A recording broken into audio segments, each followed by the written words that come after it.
Oke, Assalamualaikum warahmatullahi wabarakatuh. Saya Muhammad Hasan Basri dari kelompok 4. Kali ini saya akan membahas tentang teori belajar kognitivistik dan implikasinya terhadap praktek pembelajaran bahasa Inggris. Kognitivisme sendiri berasal dari kata cognition yang memiliki kesamaan arti dengan knowing yang artinya mengetahui. Jika banyak teori yang lebih mengedepankan hasil belajar daripada progresnya, berbeda halnya dengan teori kognitivisme ini. Teori kognitivisme ini lebih um, mengedepankan atau mementingkan proses belajar daripada hasil belajarnya. Ada beberapa pendapat yang mengemukakan pendapatnya tentang teori kognitivisme ini. Yang pertama, menurut Piaget, menurutnya, belajar akan jauh lebih berhasil ketika tahap perkembangan kognitif peserta didik dapat disesuaikan dengan pelajar.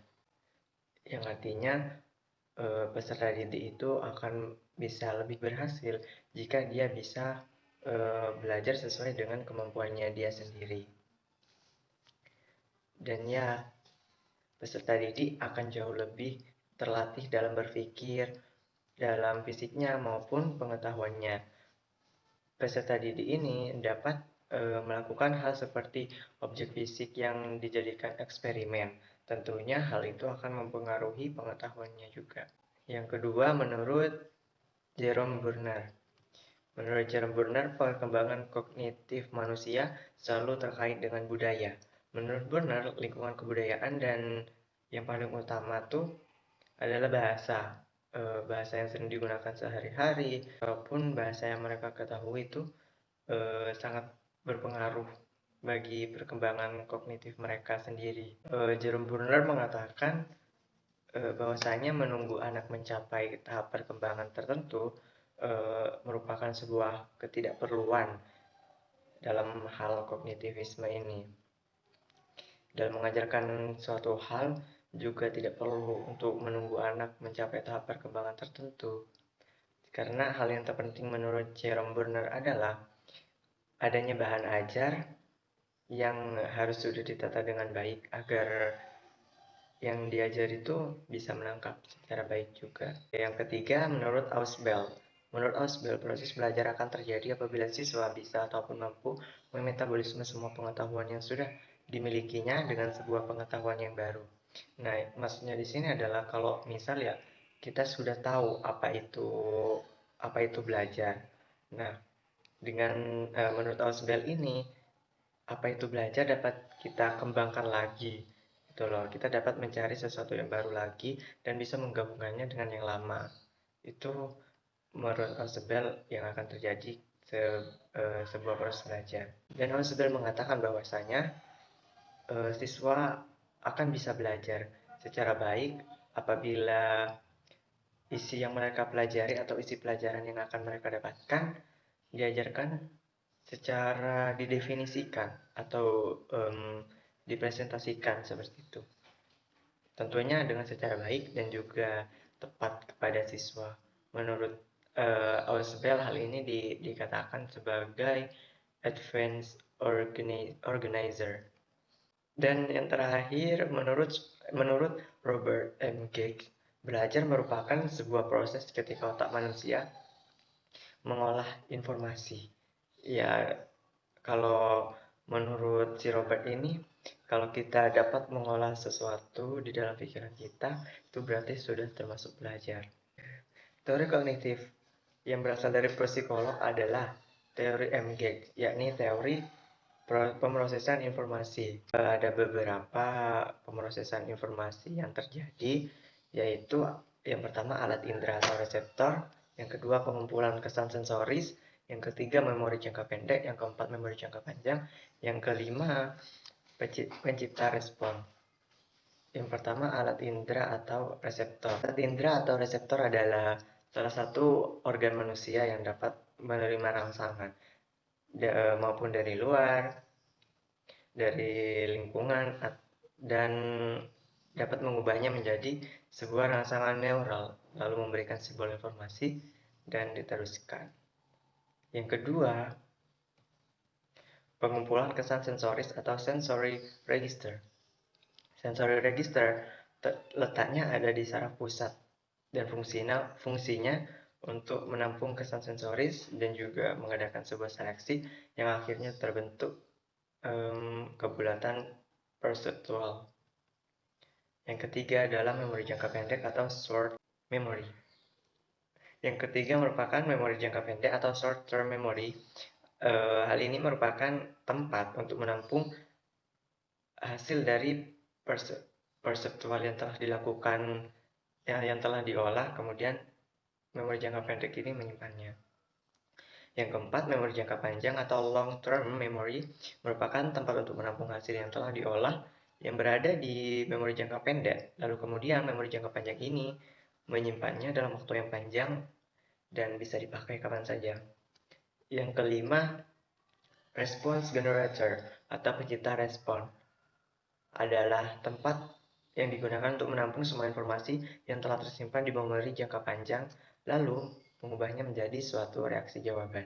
So yeah, maybe this all from me. Selanjutnya akan dijelaskan oleh teman saya. Bismillahirrahmanirrahim. Baik, di sini saya akan menjelaskan tentang ciri-ciri dari aliran kognitivistik. Ciri-ciri dari aliran kognitivistik itu ada berbagai ciri-ciri. Yang pertama yaitu mementingkan apa yang ada dalam diri manusia. Sebagaimana yang telah diketahui bahwa teori ini membahas munculnya skema tentang bagaimana seseorang mempersepsi lingkungannya dalam tahapan-tahapan dalam diri seseorang, kemudian mempresentasikan informasi itu secara mental. Jadi teori ini berpandangan bahwa belajar merupakan suatu proses internal yang mencakup ingatan, pengolahan informasi, serta aspek-aspek kejiwaan lainnya. Yang kedua yaitu mementingkan keseluruhan daripada bagian-bagian. Teori kognitivisme ini cenderung menaruh perhatian pada peristiwa-peristiwa, hubungan maupun faktor-faktor internal. Misalnya ada seorang guru itu harus mampu mencari hubungan atau contoh yang mudah tentang sesuatu yang akan diajarkan sehingga murid itu lebih dapat mudah menyerap informasi yang akan disampaikan. Selanjutnya, ciri-ciri yang ketiga yaitu mementingkan peranan kognitif. Yaitu teori kognitivisme bersifat kognitif. Maksudnya yaitu kepercayaan seseorang terhadap berbagai sesuatu itu diperoleh dari proses berpikir, yang dimana proses berpikir ini bisa dari aktivitas nalar, mengingat-ingat, merenung, menganalisa, dan lain-lain. Yang keempat yaitu teori kognitivisme itu mementingkan kondisi waktu sekarang. Maksudnya teori ini cenderung mementingkan proses daripada hasil. Jadi jika mana prosesnya sudah bagus, maka insya Allah hasilnya juga akan bagus. Terus ciri-ciri yang kelima yaitu mementingkan pembentukan struktur kognitif. Struktur kognitif adalah proses mental dasar yang digunakan seseorang individu untuk memahami informasi. Kognitivisme berpandangan bahwa belajar merupakan suatu interaksi antara individu dan lingkungannya, dan itu akan terus terjadi dari mulai awal lahir hingga akhir hayatnya. Oleh karena itu, kognitivisme mementingkan proses pembentukan dalam diri seseorang, atau bisa disebut juga mental, untuk memperoleh pelajaran atau keseluruhan pengetahuan yang dijadikan landasan dalam menafsirkan atau memahami lingkungan atau informasi yang baru dia dapat. Selanjutnya yaitu prinsip kognitivisme. Yang pertama adalah siswa bukan sebagai orang dewasa yang mudah dalam proses berpikirnya. Artinya para siswa itu harus harus dibimbing melalui tahapan-tahapan tertentu sesuai kemampuannya. Misalnya anak kelas TK itu diajari pertambahan dulu, kemudian SD kelas 1 sudah diajarkan perkalian, terus berlanjut seperti itu. Dan yang kedua yaitu keterlibatan siswa secara aktif dalam belajar memiliki peranan penting. Karena dengan mengaktifkan siswa, maka proses dalam pembelajaran atau pengembangan struktur kognitif siswa itu menjadi menjadi lebih baik. Dan yang ketiga yaitu untuk menarik minat dalam belajar serta meningkatkan proses berpikir, perlu mengaitkan pengalaman atau informasi yang belum diketahui. Jadi bagi pendidik itu harus memberikan sesuatu yang berbeda dalam belajar. Misalnya langsung mengadakan praktik di lapangan seperti mengajar anak-anak bagaimana caranya berdagang atau bagaimana caranya praktik yang benar, pokok begitulah. Dan yang keempat yaitu pemahaman dan retensi akan meningkat jika materi pembelajaran disusun dengan menggunakan berbagai pola atau logika tertentu, dari yang mulai sederhana ke kompleks. Dan ciri-ciri yang kelima yaitu belajar memahami akan lebih bermakna daripada belajar menghafal. Karena ketika kita bisa memahami, kita akan mudah mempresentasikan atau menerapkan apa yang telah diketahui daripada apa yang kita hafal. Dan yang terakhir adalah adanya perbedaan individual pada siswa perlu diperhatikan. Karena faktor ini sangat mempengaruhi keberhasilan belajar siswa. Setiap siswa itu memiliki perbedaan atau keterampilan yang berbeda-beda dalam belajar. Oleh karena itu, pembimbing itu harus pintar membedakan apa yang dibutuhkan oleh peserta didiknya. Mungkin itu saja dari saya akhiri.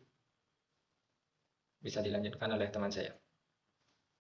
Baik, di sini saya selaku pemateri ketiga sekaligus akhir akan menjelaskan tentang kelebihan dan kelemahan teori kognitivistik beserta implikasinya dalam pembelajaran. Pembahasan yang pertama yaitu tentang kelebihan dan kelemahan teori kognitivistik, yang mana pada dasarnya dalam setiap teori itu memiliki kelebihan dan kelemahan masing-masing. Berikut adalah beberapa kelebihan yang ada dalam teori kognitif.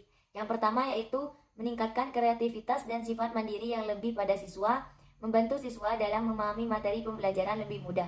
Jadi, melalui teori pembelajaran kognitif ini, peserta didik dapat memiliki kemampuan untuk mempelajari hal-hal yang baru secara lebih cepat, yang mana dengan memaksimalkan ingatannya.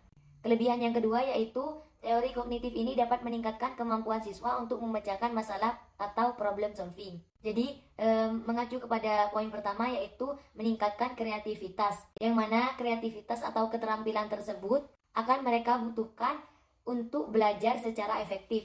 Dengan begitu, peserta didik dapat mengembangkan kemampuannya dalam pemecahan masalah.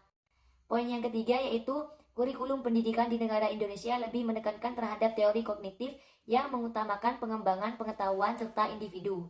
Jadi, sebagian besar dari kurikulum di Indonesia itu lebih menekankan terhadap teori kognitif untuk pengembangan pengetahuan dari setiap individunya. Dan poin yang selanjutnya yaitu pendidik hanya perlu memberikan penjelasan pembelajaran tentang dasar-dasar materi untuk pengembangan peserta didik dan mengawasinya. Jadi, pendidik di sini hanya perlu memberikan dasar-dasar materinya kepada peserta didik dan mengawasi peserta didik dengan materi yang telah diberikan. Poin yang kelima yaitu pendidik dapat memaksimalkan ingatan yang dimiliki oleh peserta didik untuk mengingat apa yang dimiliki oleh peserta didik. Dan yang terakhir yaitu dalam metode belajar kognitif, peserta didik akan lebih bisa mengkreasikan hal-hal yang baru yang belum ada dan menginovasikan hal yang sudah ada menjadi yang lebih baik lagi. Dan pembahasannya selanjutnya yaitu tentang kelemahan teori kognitif. Yang pertama yaitu tidak menyeluruh teori kognitif untuk seluruh angkatan sehingga sulit dipraktikkan, dan khususnya yaitu untuk tingkat lanjut. Pada dasarnya teori kognitif ini lebih menekankan pada kemampuan ingatan peserta didik, sehingga kelemahan yang terjadi di sini adalah selalu menganggap semua peserta didik itu mempunyai daya ingat yang sama dan juga tidak dibeda-bedakan. Poin yang kedua yaitu teori belajar kognitif tidak dapat diukur dengan hanya satu orang siswa saja. Jadi karena pada dasarnya peserta didik itu mempunyai cara yang berbeda-beda. Dan kelemahan yang ketiga yaitu kurang diperhatikannya cara peserta didik dalam mengeksplorasi atau mengembangkan pengetahuan. Jadi, penerapan teori kognitif ini perlu diperhatikan. Apa saja kemampuan yang dimiliki oleh peserta didik untuk mengembangkan suatu materi yang telah diterima.